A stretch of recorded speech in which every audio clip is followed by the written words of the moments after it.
I think you saw it before.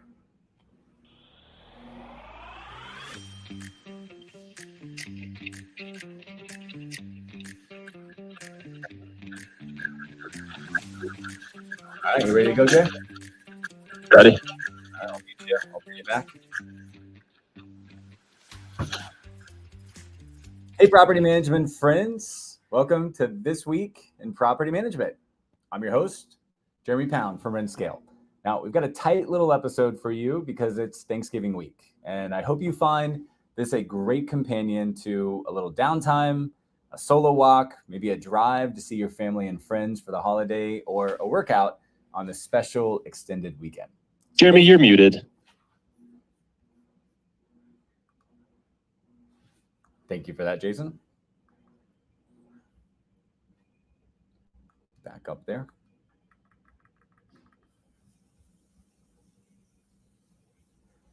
You guys hear me live? I think I'm just muted to you, Jay.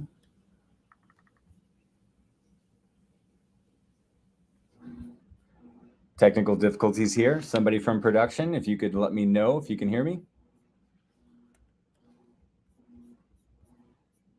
So make sure we got the right audio.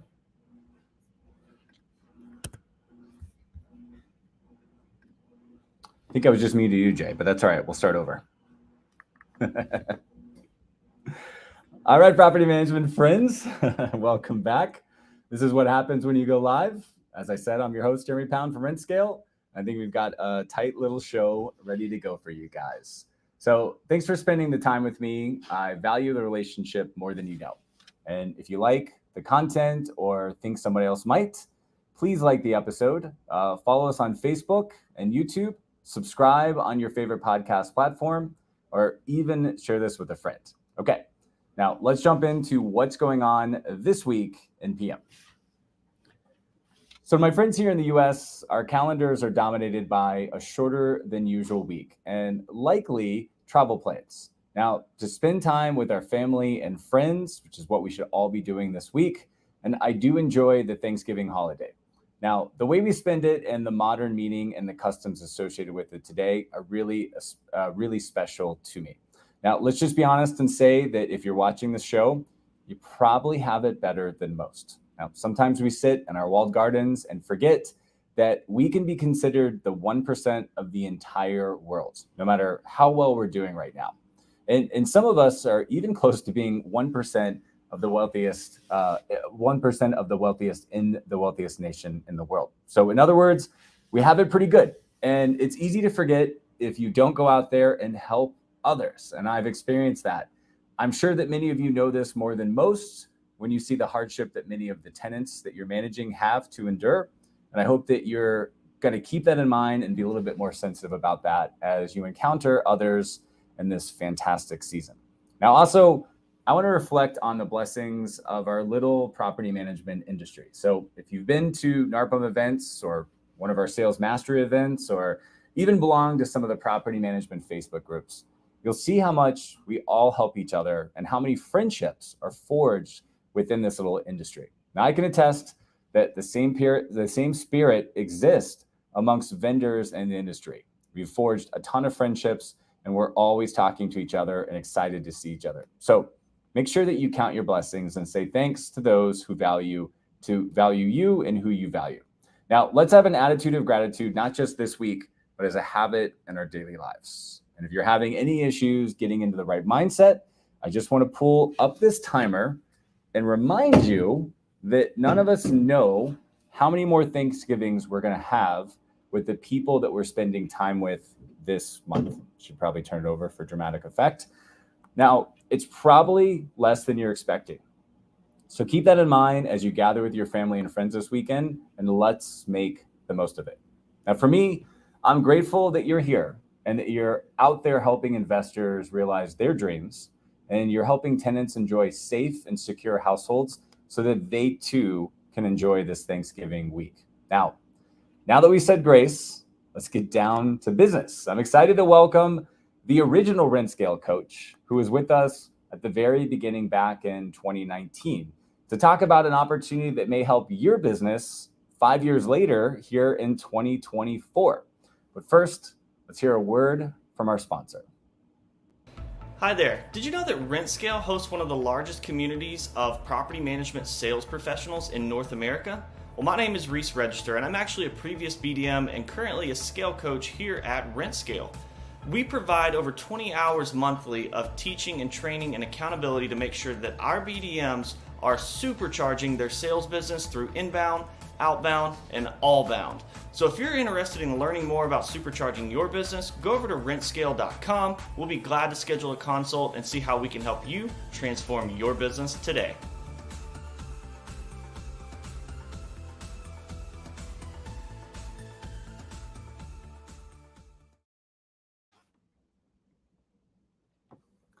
All right, so please help me welcome Jason Sheffield, Scale Club coach from RentScale. Jason, how are you? I'm well. How are you doing? I'm doing good. Happy Thanksgiving. Excited that you're spending some time with us. Yeah, I'm glad to be here. It's one of those weeks where things kind of slow down, and yet I'll say for a lot of the salespeople I've been talking to, love it when Thanksgiving falls earlier in the month, and you still have a full week of selling after the holiday. That's great. Yeah, you're right. This is an unusually early one for us. So I've got a question for you. We've been talking about this. Do we have an opportunity in the industry to convert short-term rentals into long-term property management clients? 100%. I would say, I work right now in coaching probably between 20 to 25 BDMs in various markets all across the country. And there has been a consistent theme around opportunities for converting the short-term rentals into a long-term. And a lot of this is just coming very organically. The conversations of owners calling in, starting to do some inquiry because of the conditions of the market and some things that we're going to break down. But by and large, we're seeing some organic traffic beginning to happen here.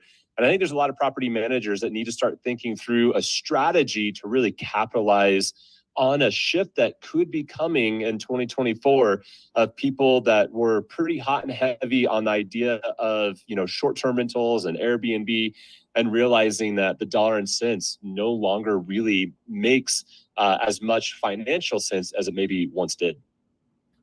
This is interesting. So, all we heard about for years was how sexy and exciting the opportunity was for short-term rentals. So I want to know from you kind of why do you think some of these people would not be interested in short-term rentals? And also give us the term that you were using for describing the type of short-term rental owners that we want to go after. Yeah. So, I think to me, it's really the casual short-term rental that we want to be kind of looking at. The owners that, maybe they had a property that they purchased, didn't really have it as an intention of being a short-term.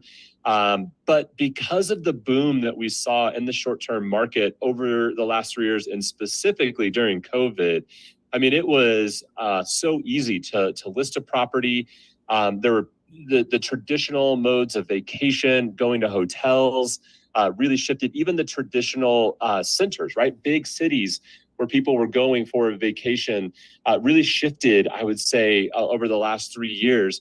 People started going to, maybe smaller towns or less traditional touristy areas. And so there was a massive grab for opportunity for people to come and stay in your property. And, as long as you were getting, about 50% occupancy, right, during the busy season, you could be charging enough that it would make up for the slower seasons. But there's a real shift, I think, that's happened in the last 3 years where, obviously things have opened back up.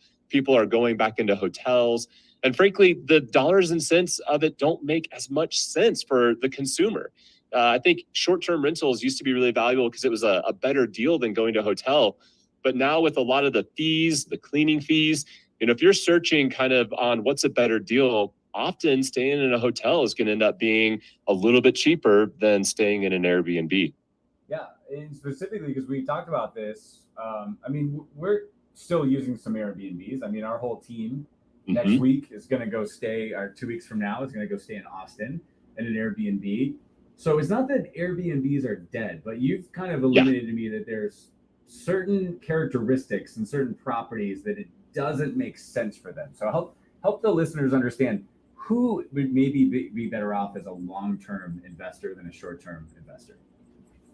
Well, I think, when you really look at this, and if you are going to take on this strategy of beginning to really prospect or do some outbound activities towards owners that are short term, again, it's really important that you're building the profile for the types of owners that you want to reach out to. So first thing we want to look at is, we were saying a minute ago, is that casual investor. All of this data, we'll break this down here in a minute, but is available. And a lot of times, even just on Airbnb, you can see the owner's profile as to how invested they are. It'll show you all of their properties. So if they've got, 1 or 2 properties listed, they kind of fall into our casual segment. If they've got 5, 10 properties, that's someone that's really going after it, and probably not the ideal person to transition into long-term right now. There's too much invested into those portfolios, all the furniture, all the elements that really make it a great Airbnb. That's a hard pivot for them to take. But for these casual investors, they're going to need to start kind of thinking about making this pivot. And then again, here's why. You want to look at where those properties are listed. And if they're not in the high tourist areas, if they're on the edge of town and there's not really any reason for someone to be vacationing in that spot, then they're not going to have a lot of rentals. They're not going to have a lot of occupancy. So we want to look at kind of the location of where the properties are at. If it's not a high traffic touristy area, you got to begin to question, why would someone even stay there? And begin to kind of look for some of those clues as to, are they in a position where they might look to transitioning it into long-term? Honestly, it's funny us even have to remind everybody, because knowing when Airbnb launched, I guess in my mind, it was positioned as a vacation destination. Like, you're going to a great spot, you're going to stay there, and instead of staying at a hotel, you would stay here. But I think that we saw that people just started jumping on the Airbnb bandwagon and putting properties in just anywhere. Or maybe they were moving, maybe they owned a property in, I don't know, just the middle of Boca Raton, nowhere near the beach, nowhere near like anything. And it's just like, well, I'm moving and all I hear is that Airbnb is on fire. But you've actually, kind of found a tool or some methodology on how to understand where people should be investing and where people should maybe be thinking about long-term. Walk us through what that actually looks like with like a real life example, if you can.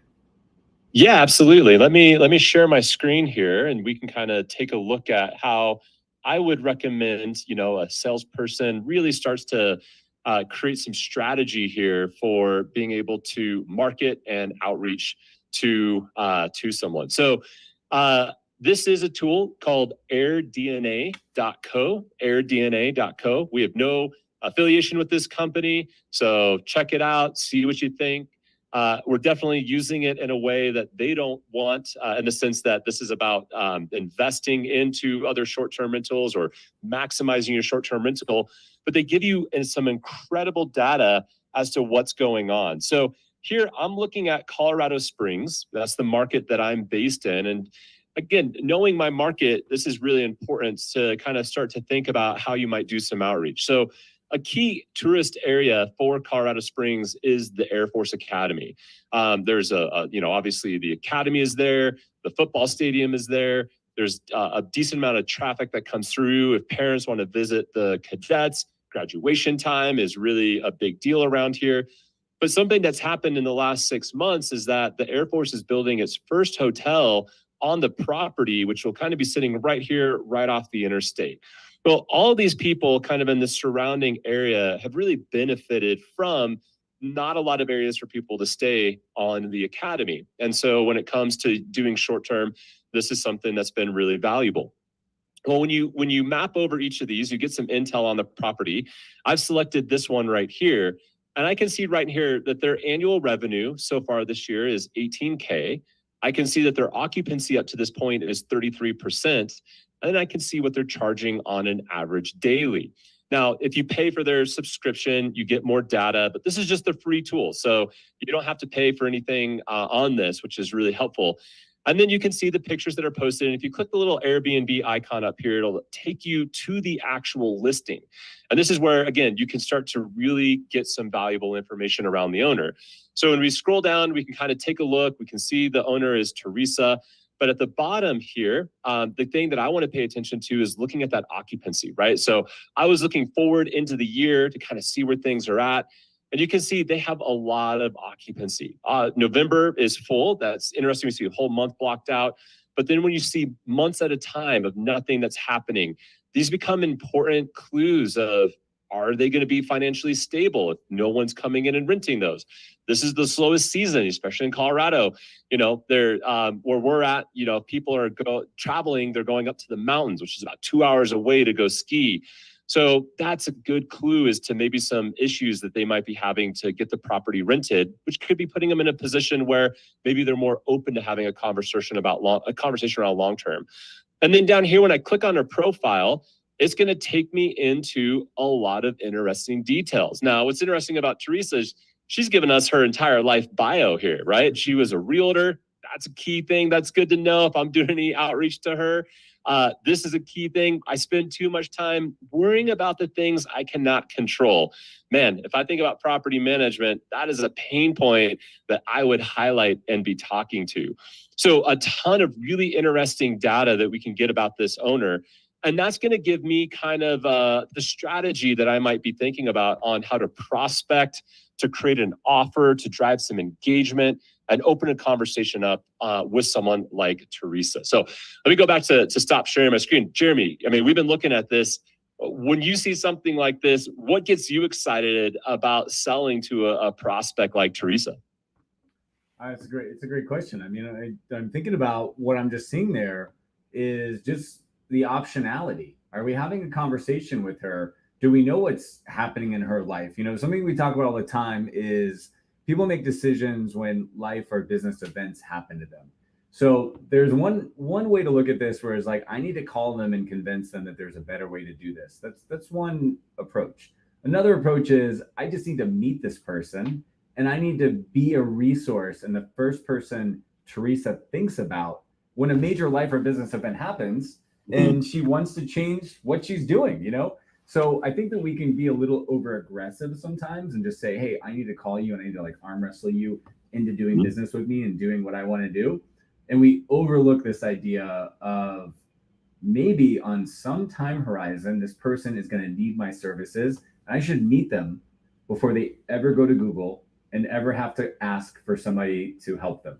And that's what I got excited about. When you were talking to me about this, I mean, we don't know if we call them on day one and they're in pain and they're struggling and they're just like, thank goodness you called me because I was literally about to just unload this property.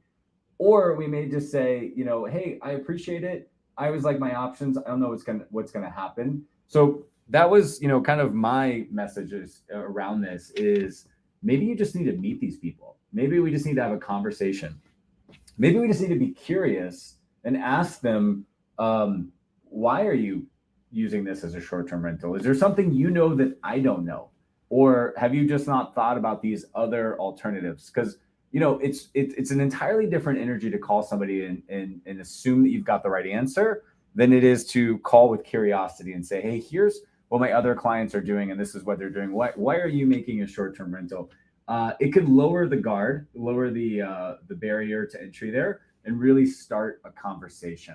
So those are my immediate thoughts. But you and I talked about this, and add anything you want. But we also talked about not making people feel like they're wrong for doing what they're doing, and just helping them understand how there may be a different solution. And I know we've seen some tools out there that will help them kind of compare apples to apples. How would you approach this person? What kind of language would you be using with them? I think, it's a great point of that curiosity. And some of the BDMs that I work with have been implementing this strategy to, whether they're self-managing landlords, which reality is, let's just make, any short-term rental, that's what they are. They're a self-managing landlord, right? So let's just look at them in that bucket and not maybe get totally hung up on whether it's short-term or long-term. they're trying to do this on their own. So we have a lot of resources that we can provide to that kind of self-managing landlord, things to be thinking about.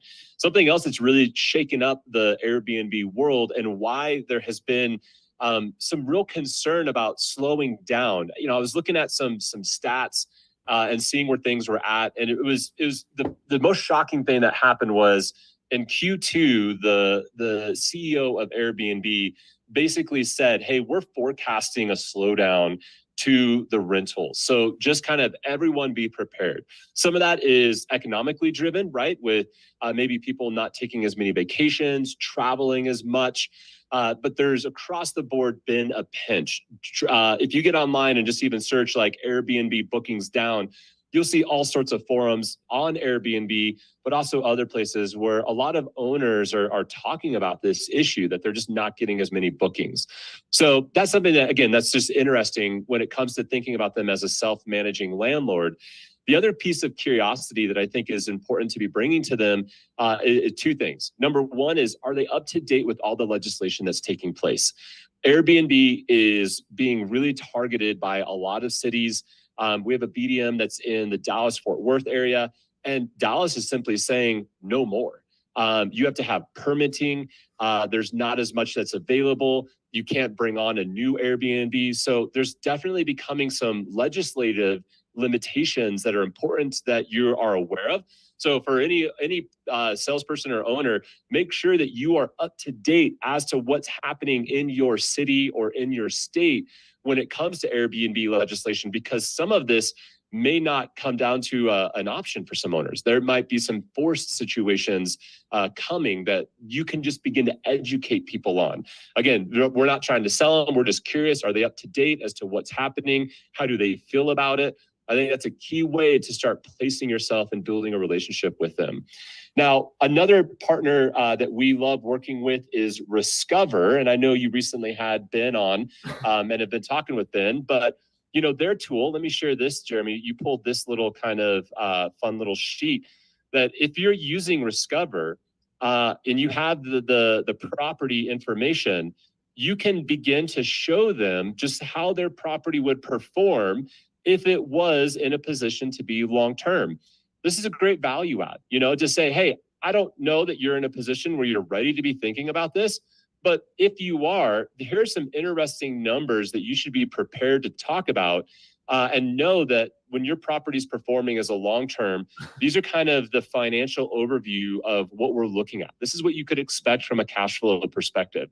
Does this seem like it's worth having a conversation around compared to what you're doing right now with the performance of it as a short term? And if they say it's great, then perfect. There's no forcing here, but it's about being able to provide that information and get this value in front of them. This is great. And before you take that away, I think this is kind of what we were talking about, is showing them a longer time frame, a bigger horizon, saying, okay, if you hear from them, say, hey, it's just a bad season for me. It's not what it used to be. I'm not sure if I want to do it, but I'm not sure what you're saying. And they're thinking just now. They're thinking the last 3 months, the next 3 months, and you zoom out and you show them what you're showing me here, which is, hey, this is what I think your property is going to look like over the next 5 years, 10 years. If you're thinking about selling it because it's not working for you, or you feel like you have to grind it out, maybe here's an alternative way to look at it. And I just thought that was so good. So I just want to show that on the screen right there. Excuse me. You've got the next, 4 to 5 years walking through what it is. I think that we all know in this industry that this is a time game, and that it's pretty hard to lose if you hold a property for a decade. And I think that some of our short-term rental friends who don't know that yet are going to be a little stressed. And I just think that that's some great ammo that we should be thinking about. So you brought it up. I think it's great. You originally came up with this idea to do this. We didn't even cover the tax issues, right? So we talked about how, I know here in Boca Raton, so like you come to visit us all the time, and we are our rent scale headquarters in Boca Raton. It's just because where I live, and you come down all the time. Notice that we never rent an Airbnb in Boca. We only go to Deerfield, which is the neighboring city. It's because Boca has outlawed Airbnbs, right? It's some of the nicest areas that you want to invest in. Man, give me all the Boca Raton real estate I can possibly get my hands on. Super expensive, but they literally, it's illegal. Can't Airbnb, no short-term rentals. You need certain licenses, all these other things. So that's a great point that you covered. But you also mentioned, kind of taxes and changes. Anything else that you have that you might put in a playbook, or anything else you might say to somebody who's having a conversation with somebody on the fence about, do I keep short-terming or do I kind of move over to long-term? What are your thoughts on that? Yeah. So, I mean, something else to consider is how is that your area growing right now, either commercially or new jobs that are coming in. So again, just using the context here in Colorado Springs, we've seen a massive boom of some Amazon warehouses coming into town. I believe they built 2 warehouses within the last 12 to 18 months. And something along the lines of an additional 4,000 to 6,000 jobs were created with those 2 warehouses. And so, the one of those warehouses is down by the airport here in town. And so, if I were to be targeting anyone, I would be looking at anybody that has an Airbnb within a few mile radius of that warehouse and just reach out to them. Again, one, that's not the most desirable area to have a vacation rental. It's kind of removed from some of the more touristy things that are going on, but it has a benefit because it's close to the airport. So that's probably what's worked for them up to this point.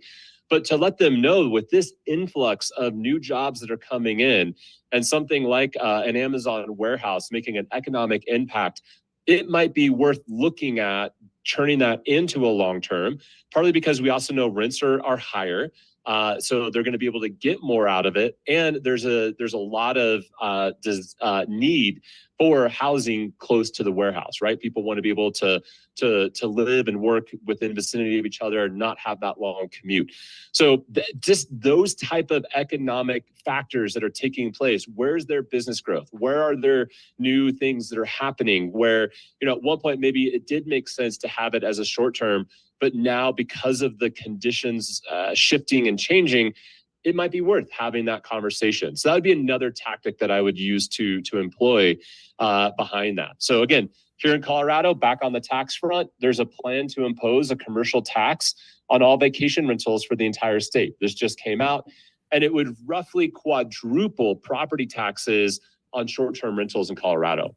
That's a great piece of information just to reach out and inform people of that have a short-term rental, to begin the curiosity conversation, not trying to sell them anything, but just, are you aware of this and how might this impact you? Okay, that was great. I love that you brought that up. So we talked a little bit of this. I think that you and I get a little, we default to the biz dev side. We default to the one-on-one, hand-to-hand combat, let's call people. But when you and I were kind of prepping for this, I got really excited about the marketing opportunities that we can do at scale. So one thing that I'll just share is that, had an Airbnb, and there's a million Facebook groups that you can go on. So when Jason brought up this idea of using Colorado Springs as an example, I thought, well, let me just Google it. Sure enough, 2 seconds, I found a Colorado Springs Airbnb Facebook group.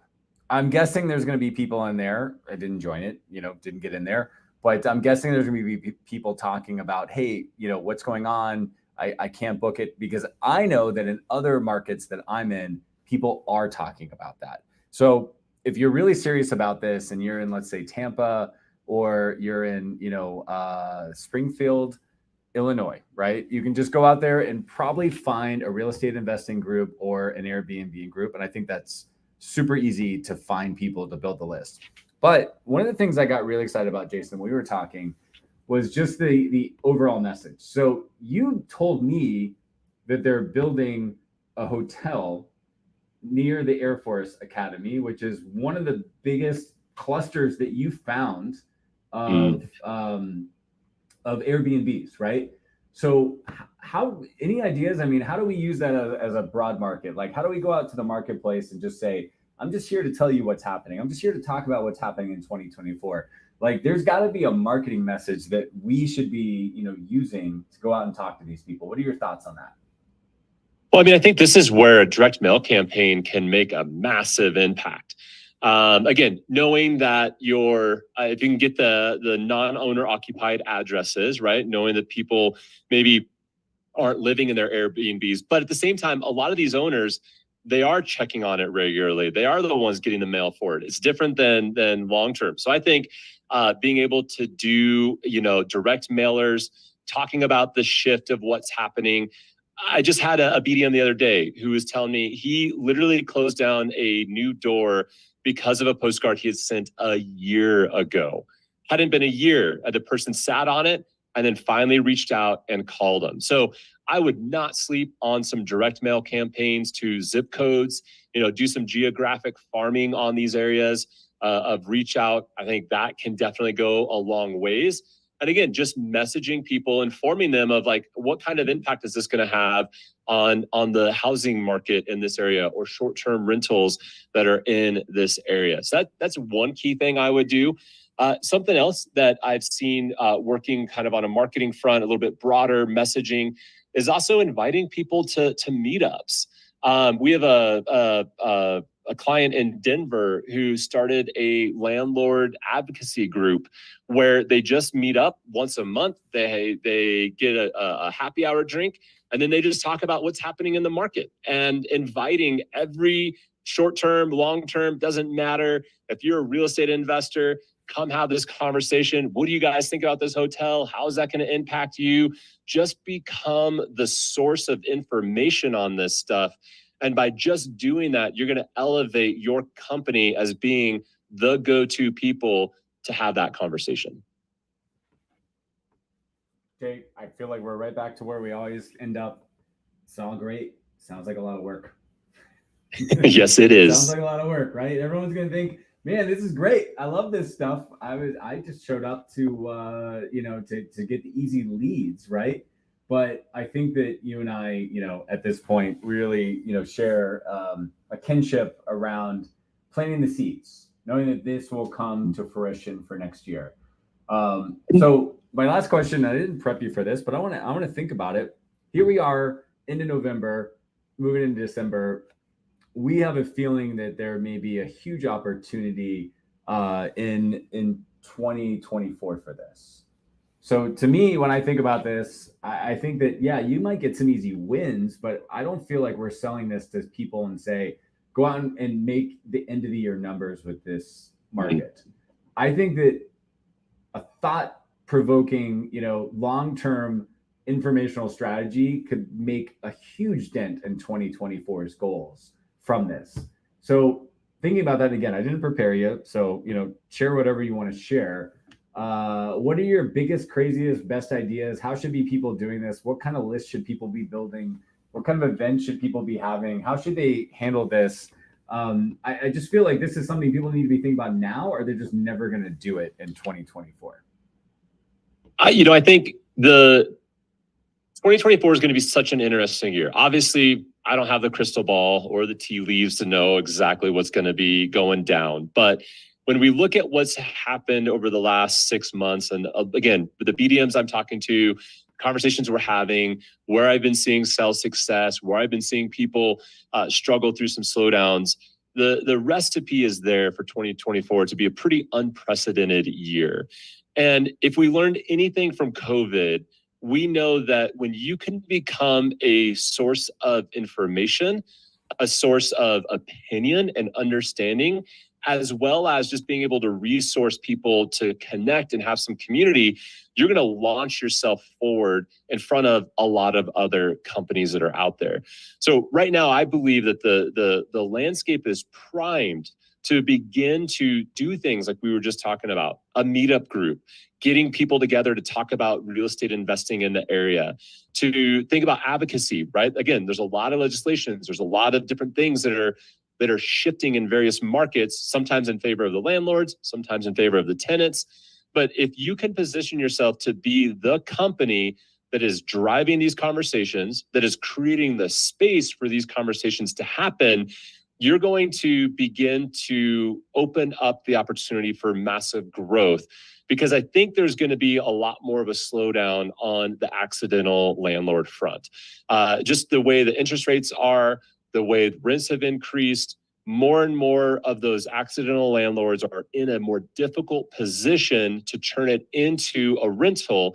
Now, the path is still there and it's still happening, but I don't think it's going to be happening to the degree that it has in years past. And so we got to start getting really creative of thinking about where are our leads coming from. And this is a long-term play, but man, if you took the time in December to really research what's happening in your market, and then you leverage the energy of a new year, like January or February, to start something, and it's going to take you several months to get traction, but that positions you to then start thinking about May and June. You have done 4 or 5 months of serious work. You've been consistent in the space. That is going to result in more business. Love it. Well said. I think that this is the prevailing concept that we keep coming back to. Once you can dominate the low-hanging fruit, the easy leads, which, we've always been talking about, like speed to lead, like just call the people who are calling you. But at some point you run out of that opportunity. And I think that the winners that we're seeing, we do our scoreboard, every month. And I was just walking somebody through that today and they said, hey, what do I need to do? Like, I feel like I'm doing all the right things, but I don't have enough leads. And all of the real answers that I'm seeing take creativity, they take commitment. They are not just showing up, answering the phone and saying, okay, I can be better than the next guy. Everything that you just said, Jason, was a opportunity creation, mentality. It's like, let me just be there. Let me just give value, right? Trusted Advisor 101. Let me give value, be an expert, know that they'll call me, build a relationship. And when they're ready to buy, they're ready to buy. That's a really hard thing for people to get their heads wrapped around of, right? When they're isolating and perfecting everything. Would you agree? So, yeah, this is the 2024, the word of the year is going to be extrovert. You cannot be an introvert in this space and think that you are going to grow. Stuff is not coming to you. I don't care how great your website is, how optimized your SEO is. If you are an introvert in your energy and just expecting things to come to you, or you're clustered in, it's not going to work. You've got to figure out how to be an extrovert, getting yourself out there, networking, meeting people, going to Chamber of Commerce meetings, going to the business meetups, like get as creative as possible, meeting as many people as possible. And the more extroverted you are, the more business you're going to see coming from it. Introversion will not work in 2024. It's all going to be how extroverted you can be. All right. Well, honestly, now I just wish that was the topic of today's conversation. So we'll have to come back to that. I know we're going to talk about that in Sales Mastery, but yes, I love what you just said. Go ahead. You get the final word. Well, I was just going to say, I think that's this strategy, right?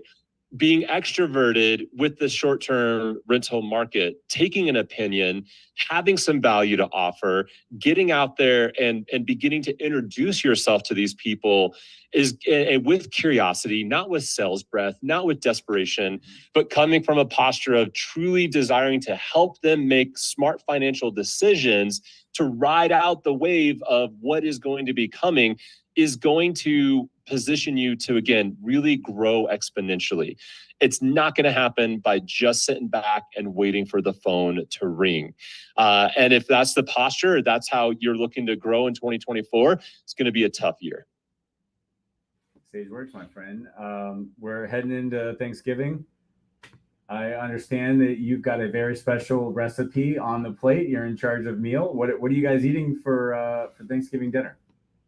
Well, Jeremy, I think as people maybe might remember, we are the holder of the golden spatula taken away from our good friends over at Property Meld. And so being the holder of this, I really believe it's my responsibility to not cook dry bird meat, but to really bring it home with some red meat. So we've got some tri-tips that I will be smoking.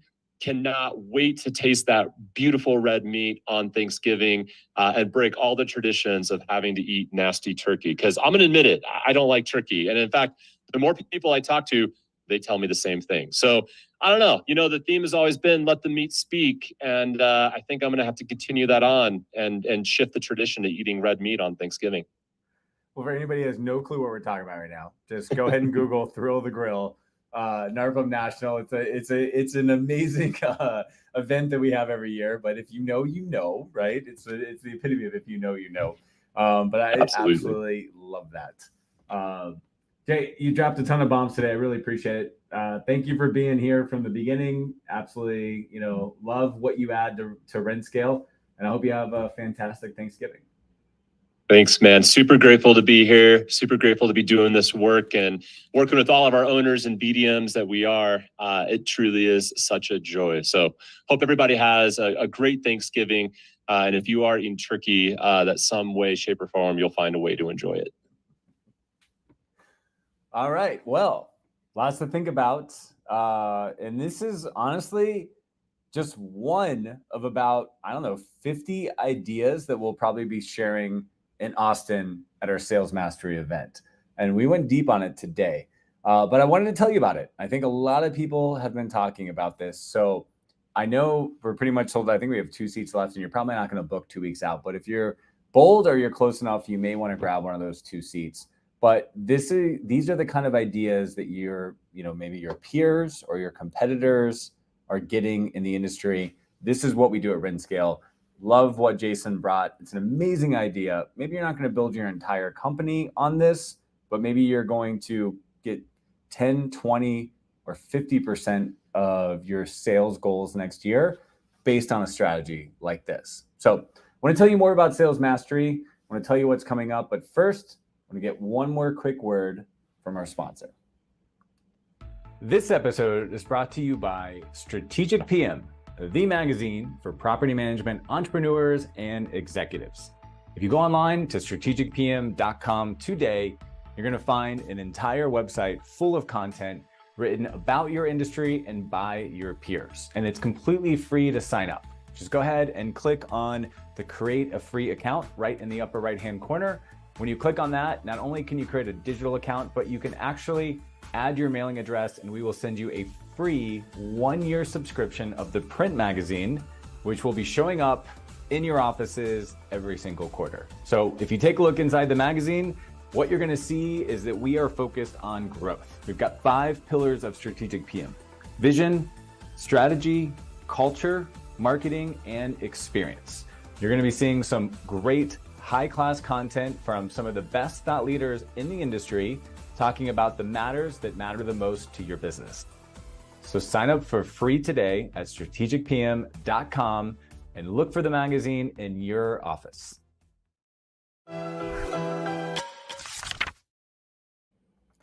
All right, guys, let's talk about the upcoming events. This industry is all about learning, and I think that's what we all really enjoy about it. So next biggest event, at least the biggest for me, because it's all I'm thinking about, is 2 weeks, maybe. It's a little less than 2 weeks or a little more than 2 weeks. December 4th, we've got Sales Mastery in Austin, Texas. Sales Mastery is the original and premier event for business development and growth for property management professionals. Now, I know some other events have popped up, and I'm sure they're fantastic, but I promise you, this is the absolute premier event. Now, I only think we have 2 spots left, so I'm not saying this to sell you anything. I'm just letting you know about what we're working on and what you're going to be hearing about in December. And if you didn't make it, you are going to be very disappointed that you missed out. Now, I have asked my team for years, this is our 6th event. Why are we not live streaming this? Why are we not giving this to everybody who doesn't want to or can't afford to jump on a plane and come to Lauderdale or Austin or Nashville or wherever we're doing it? And the argument over and over again is that it's just so cerebral and so focused and so valuable to be there. We have a lot of activities. This is not a place where you sit back like a webinar and just watch what happens. This is a place where you participate, you build a workbook, we challenge you, we do amazing things. So we've got 70 people plus number of vendors coming to Austin, Texas, which I'm so excited about. So if you have a ticket, I promise you, you are going to love what we're about to deliver. For everybody who didn't make it, I apologize. I hope your competitors are not there because you're going to be blown away by what they're hearing. Now, it is Still, like I said, 2 tickets available. If you're close to the area, you can get there, or you just on a whim want to go to Austin in December. It is December 4th. The website is salesmastery.live. So www.salesmastery.live. Feel free to grab one of those last 2 tickets. I don't know if anyone's going to get them, but I'm just telling you, you're going to hear a ton about this event. Now, why did we go to Austin for this event? Well, we've been doing it in Lauderdale for the last few years. It's because that same week, from December 5th to 7th, we've got Lead Simple University that same week. So, our partners, Lead Simple, they have an amazing event. This is the first time they're doing it. I'm speaking. I'm very excited. Some of our favorite clients and our favorite vendors and favorite consultants in the industry are speaking as well. So I like to joke that the first week in December in Austin is going to basically be the property management equivalent of South by Southwest. If you know what that event is, we are going to be descending on the company. So we've got 70 attendees. Lead Simple has 100. It is going to be the best place to be in property management. Maybe we'll do this again next year. I don't know. Maybe other people will jump on. Maybe we'll just take over a city once a year and we'll put all the best things there. Really excited about it. Another thing that's new on my radar, Paul, good friend of mine, has been hosting the Property Management Systems Workshop in Las Vegas for, I can't remember how long, probably since I've been in this industry. And I've watched it get bigger and bigger. Now, this year, the Property Management Systems Workshop is in Las Vegas from January 23rd to the 26th. And from what I'm hearing, he's roped in some amazing influencers, and this is going to be an amazing event. So just Google Property Management Systems Workshop, Las Vegas, and I think you'll find it. Now, if you happen to be a key runner franchise, which I know a lot of you might be, I'll be joining you on your annual summit to speak about lead generation on February 1st. And while we've been meeting for as long as I can remember in Salt Lake City, this year, the annual event is on a cruise ship leaving from Fort Lauderdale. So February 1st, I'll be out with the whole Key Renter franchise. I'm really excited about that. Another event that's open to our California friends or anybody close to California who's interested in California-specific NARPM state law or anything around that.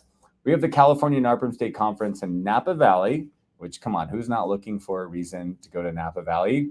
That is on March 28th and the 29th. And I do believe we'll have a Rendscale speaker there. And if not, you need to talk to them because I think we submitted like 9 talks. So if they don't have us, then we got a real problem. But I'm pretty sure we're going to be there. I think you should be there as well.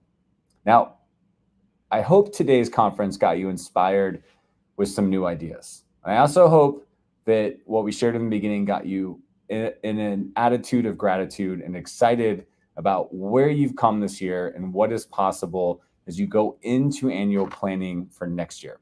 Now, I am going to be in what I call the Property Management South by Southwest all of the week that we would normally have the episode in 2 weeks. So we've got our Sales Mastery on Monday, and we've got the Lead Simple University Tuesday through Thursday, which I'm speaking at and participating in. So again, second time in a row, we will not be able to have our normal Thursday date. But I'm really excited. Save the date. When I come back, I'm going to be charged up the next day on Friday, December 8th. After Sales Mastery and Lead Simple University, I'm going to have a very special episode where I share video clips, I share photos, and I share everything I took away from the South by Southwest of property management in Austin. So I hope you look forward to that. It may be our most exciting episode yet. I appreciate you guys for being here. Again, please like and subscribe and consider sharing this with your friends. Have a great Thanksgiving. To all my property management friends in the US, and if you're anywhere else, have a great rest of November, because that's what's happening this week in PM.